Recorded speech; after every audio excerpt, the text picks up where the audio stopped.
Welcome, everyone, to each and every one of you. Welcome to the Philadelphia Seventh-day Adventist Church So What session. So what is So What?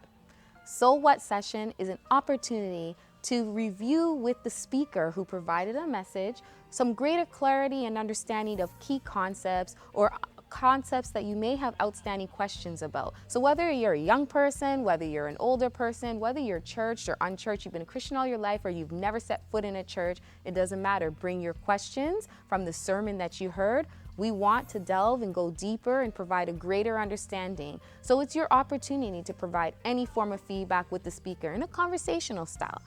Join us, each and every one of you.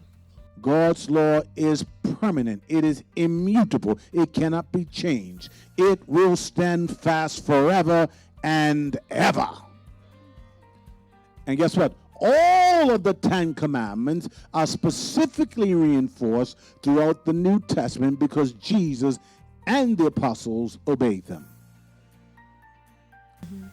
So finally, just to touch on that last piece of when you were explaining the covering that we get from salvation and from condemnation through Jesus Christ's sacrifice, but also that Holy Spirit empowering us to, within... Most important part. Exactly. Most important part. So can you just expand on that and just delve a little bit more as to how does that operate? How does the Holy Spirit work with our own volition in actually wanting to abide by the law and not out of just prescriptive obedience, a robotic form so that we're not going to go to hellfire, but because we actually love God. You described that.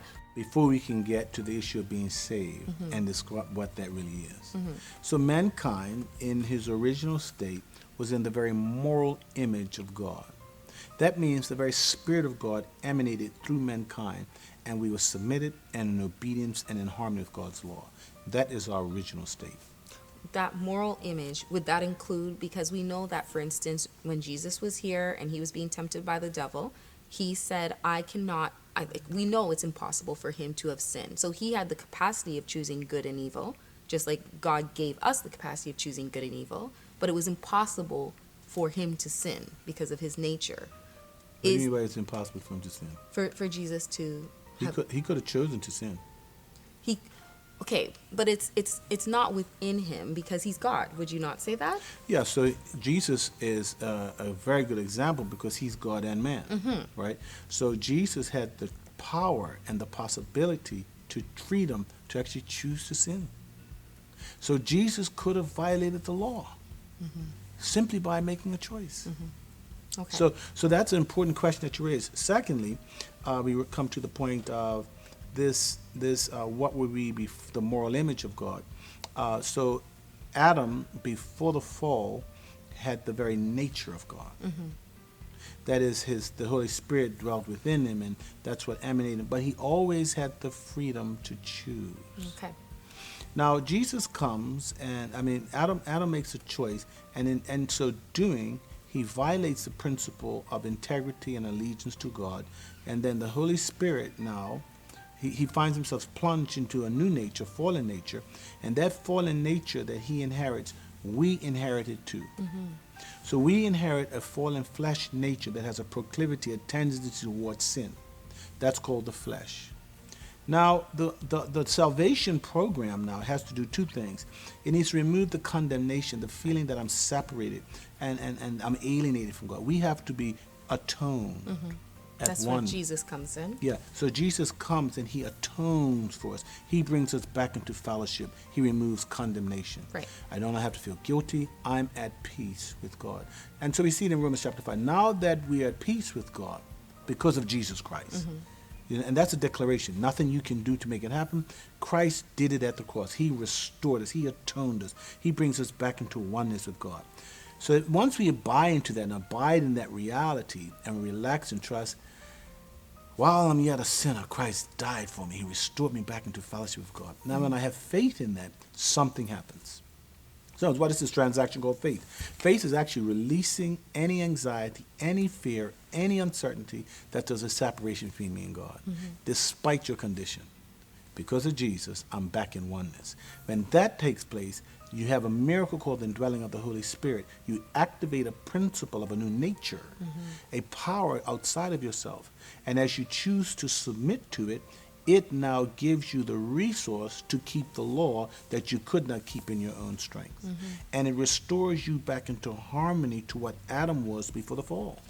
Because the very nature of Christ comes in, and it's through the very nature of Christ that you begin to have harmony and obedience to God's law. So this miraculous transaction starts with justification. Yes. In other words, unless you come to realize that outside of myself, I cannot be at one with God, but because of Jesus, I am perfectly at peace, despite my mistakes in the past, despite my condition in the present, and despite the possibilities of what I'm going to do in the future, I'm at one with Christ. When you buy into that justification, that peace now allows you to have access to the Holy Spirit that gives you the power to choose to have sanctification. Okay, all right. Thank you so much, Dr. Stanley. I'm sorry if I... No, that was awesome. That was excellent in terms of what we need to hear, right? Because when you got a guy in the street, you bring him in and you say, okay, you're going to baptize him. Okay, you're going to get him wet, but he's going to come out just a wet devil. Yes. Unless he believes that, I have faith that I'm accepted, even though I'm not acceptable.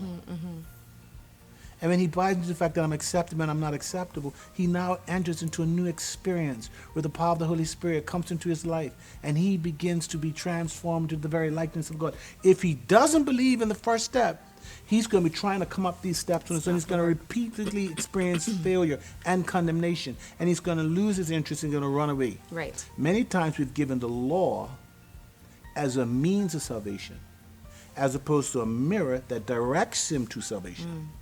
And that has caused a lot of conflict and caused a lot of people to have injury in the church. Absolutely. So I think this is a critical discussion. I'm glad we had it. Yep. Thank you again.